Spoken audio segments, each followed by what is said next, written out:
Y seguimos transmitiendo para todos ustedes en este viernes 24 de abril. A continuación desarrollaremos el tema fibrosis quística con el doctor Hernández. Doctor, buenos días.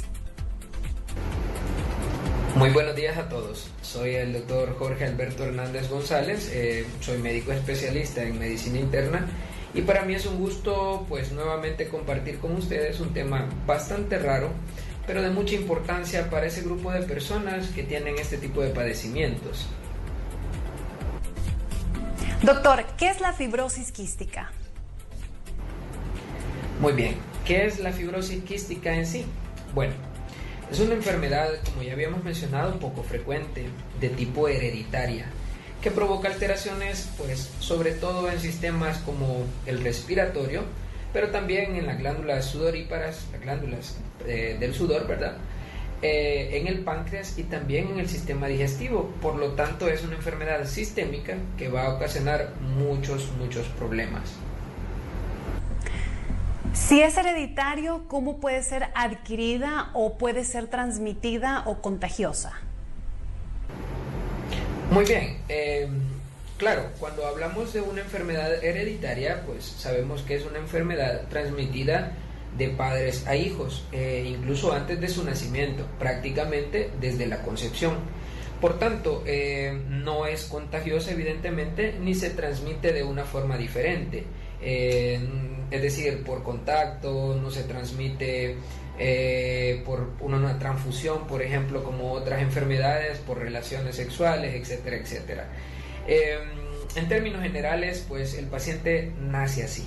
Eso es prácticamente lo que sucede, ¿verdad? Un problema netamente hereditario, no contagioso, ¿verdad? Doctor, ¿realmente es una enfermedad de la que poco se escucha? Entonces, ¿qué tan frecuente es la fibrosis quística y en qué personas se presenta? Sí, evidentemente pues se escucha poco porque pues en verdad se debe a que se presenta en casos muy raros o muy pocos casos a nivel mundial, siendo pues más frecuente quizá en la raza blanca, sobre todo pacientes caucásicos, más en norteamericanos que en europeos como de España, por ejemplo, y pues deben existir alteraciones a nivel genético por parte de ambos padres para que pueda presentarse este tipo de problemas o enfermedad. Entonces, doctor, ¿cuáles son los síntomas o signos para realizar el diagnóstico de esta enfermedad? Muy bien, como les había mencionado, pues tienen que haber un problema genético en ambos padres y pues prácticamente tiene que existir, o sea, para que este problema se dé, definitivamente que tienen que haber muchas cosas que juegan en sí, es decir, tiene que estar el gen alterado por parte del padre y también tener un gen alterado en la parte materna.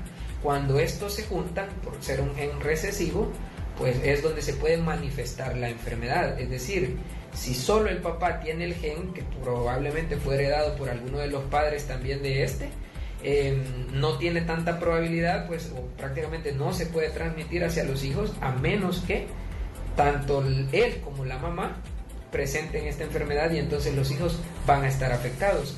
Así pues, podemos decir que muchas veces es un problema que se detecta de forma accidental. Algunas veces, por ejemplo, podemos decir que para su diagnóstico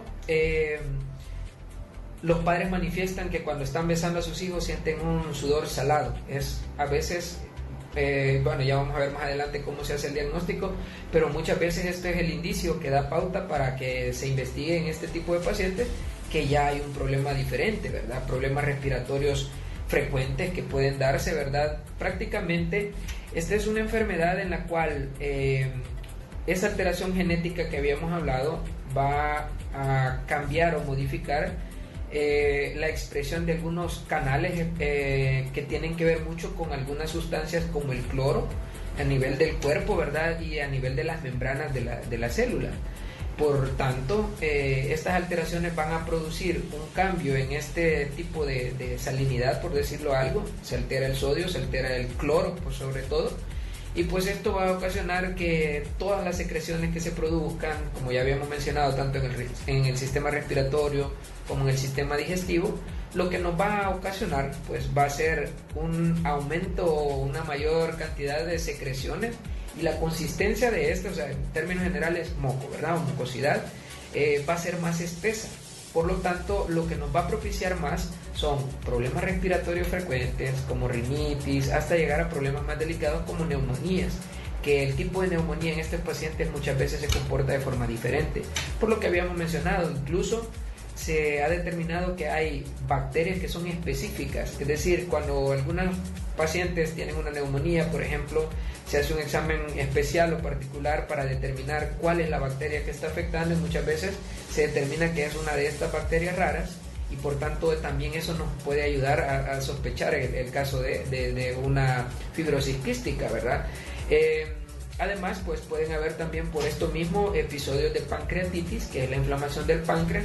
Recordemos que esto es importante porque el páncreas juega una acción muy importante tanto para el paciente para producir insulina como para regular, pues obviamente, por tanto, la glucosa a nivel general.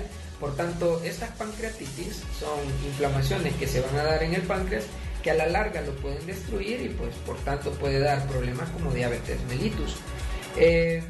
Pueden haber problemas también generales como estreñimiento. Algo bien importante también que muchas veces puede ser motivo de consulta es la intolerancia al ejercicio, que esto puede ser que lo lleven a consultar a muchos pacientes, y de ahí pues por tanto sospechar en la enfermedad. Doctor, obviamente es una enfermedad bastante compleja, pero ¿qué se necesita para su diagnóstico? Sí, definitivamente un problema muy complejo. En el mundo ahora se hacen pues desde el nacimiento pruebas de tamizaje, es decir, que desde el momento del nacimiento hacen una prueba para determinar este tipo de afecciones, pues, pero obviamente no es en todos los países. En países como el nuestro, pues hay otras pruebas. Hay un test especial que, por ejemplo, se llama test del sudor, o sea, un examen que se hace para determinar si hay alteraciones en los canales que les había mencionado, en las membranas, que pues van a ocasionar una mayor salinidad, ¿verdad? Un sudor más salado, como había explicado, y por tanto, pues la identificación algunas veces también de bacterias típicas de los problemas pulmonares de estos pacientes, como ya les había dicho. Prácticamente el diagnóstico es muy diverso, ¿verdad? Y va a depender de las condiciones que se tengan, del país en el que estemos, ¿verdad? Obviamente, y pues también de las regiones, ¿verdad? Que a veces puede ser el diagnóstico muy diferente. Doctor, y ya para ir finalizando, ¿cómo es el tratamiento de estos pacientes y cuáles son las complicaciones que pueden llegar a tener? Bueno, el tratamiento es diverso y va a depender pues de la gravedad de la enfermedad. La enfermedad se puede manifestar de diferentes maneras. Pueden haber afecciones muy leves hasta problemas ya muy delicados, ¿verdad? Así pues, se puede controlar parte de la enfermedad como tal, o tratarse también las complicaciones, que pues habíamos mencionado que parte de las complicaciones pueden ser la diabetes, que puede ser ocasionada por la destrucción del páncreas, ¿verdad? Pero en términos generales, complicaciones como pues neumonía a repetición, que ocasionalmente pues puede ocasionar hasta la muerte. Algunas ocasiones pues esto conlleva a muchas consultas médicas, ¿verdad? Por problemas respiratorios, problemas intestinales sobre todo, pero pues lastimosamente en términos globales es una enfermedad incurable hasta el momento. Bueno, no olvidemos que se trata de una enfermedad delicada, por lo que es importante recalcar que no es algo que pueda tratarse en el hogar y debe acudir a un experto ante la presencia de síntomas o formas de presentación que podemos abordar. Doctor, mil gracias por su tiempo. Ha sido un gusto platicar con usted. Bueno, muchas gracias. Un placer enorme haberlos acompañado en esta nueva modalidad de entrevista, ¿verdad? Para poder seguir brindando información a la población. Y pues no olvidemos que debemos guardar las medidas que se han puesto a disposición. Quédate en casa, ayúdanos a cuidar a los nuestros, a cuidar nuestro sistema de salud, evitar un colapso y pues que nuestro país siga creciendo. Bendiciones para todos. Mil gracias, doctor. Muy bien, vamos a continuar con más de Hola El Salvador.